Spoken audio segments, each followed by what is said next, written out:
A wide aerial view of Detroit in the early 2010s appears on screen. Empty factories stretching into the distance, broken windows glinting in the cold morning light, and streets cracked like old scars.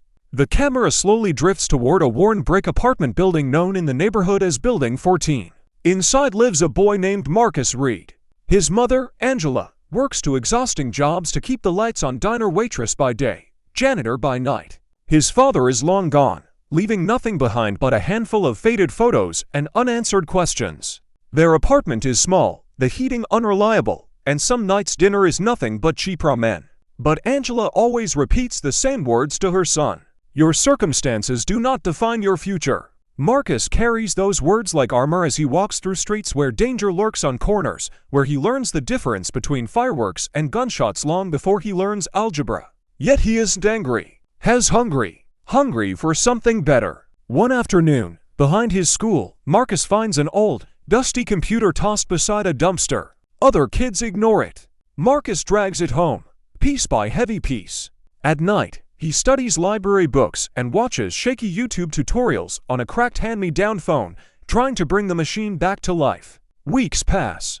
Wires, screws, and makeshift repairs scatter across his floor. Then, finally, the screen flickers on with a weak blue glow. In that moment, something inside Marcus switches on too. With determination burning like a fuse, he teaches himself to code simple games, clumsy websites, and broken software experiments that only he understands.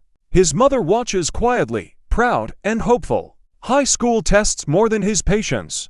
His clothes don't fit right, his backpack is falling apart, and he sometimes pretends he isn't hungry so no one sees he can't afford lunch.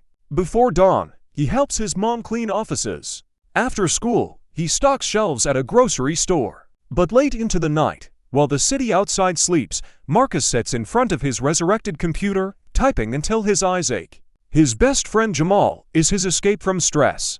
Then one night, Jamal is shot in a drive-by. Marcus visits him in the hospital, standing beside machines that beep softly through the sterile silence. Jamal, pale and weak, whispers, "Bro, don't stay here. Don't become like everyone stuck on this block. You got something. Use it."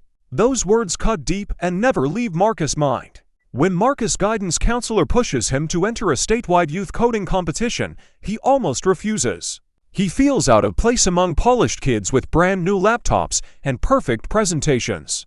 Marcus walks in wearing worn-out shoes, carrying an old laptop that sounds like a jet engine when it starts. His voice shakes as he presents his idea: an app that helps low-income students find food banks, free tutoring, and safe study spaces. The app is rough and glitchy, but it comes from a place of truth. And the judges feel that truth. Against all odds, Marcus wins second place.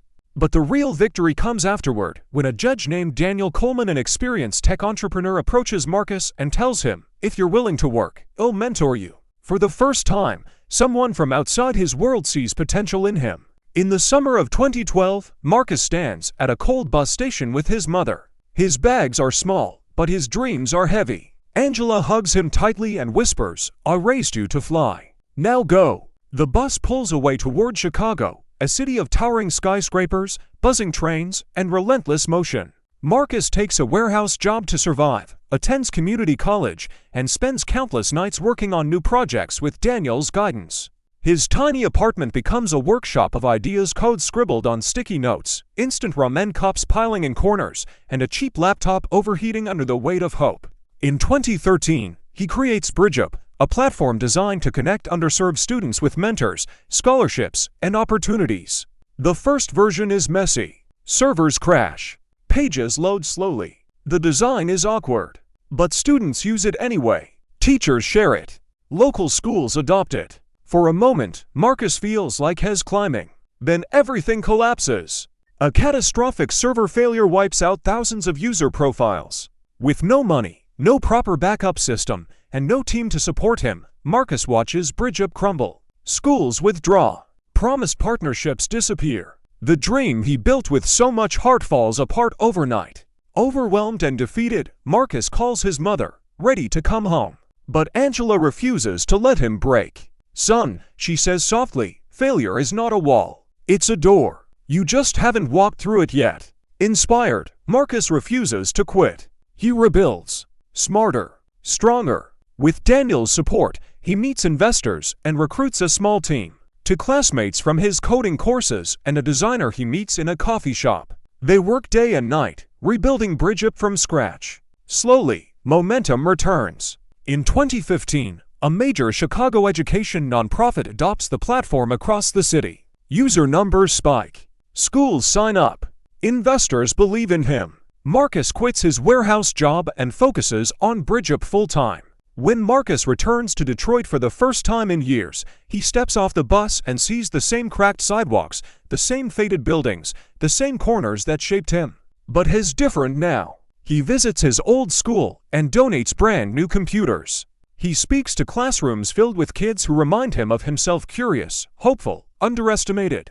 He finds Jamal, who has been drifting from job to job, unsure of where to go. Marcus offers him a position at Bridgeup's outreach team. Jamal looks at him with disbelief and says, "Bro, you really made it out."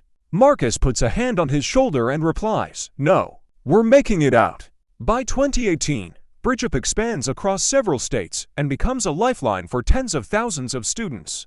Marcus becomes a recognized voice in the world of educational technology, speaking at conferences, supporting youth programs, and telling his story so kids from neighborhoods like his know that they aren't trapped. Yet success never changes his heart. He takes care of his mother, continues visiting schools, and invests in communities like the one that raised him. Marcus Reed's journey isn't defined by luck or privilege. It's defined by grit, long nights, heartbreak, resilience, and an unbreakable belief that his future could be bigger than his environment. He began as an ordinary kid standing on a broken Detroit sidewalk, staring at a world that didn't believe in him. Years later, he stands as living proof that greatness often starts in the most unlikely places with kids who dare to dream even when the world gives them every reason not to.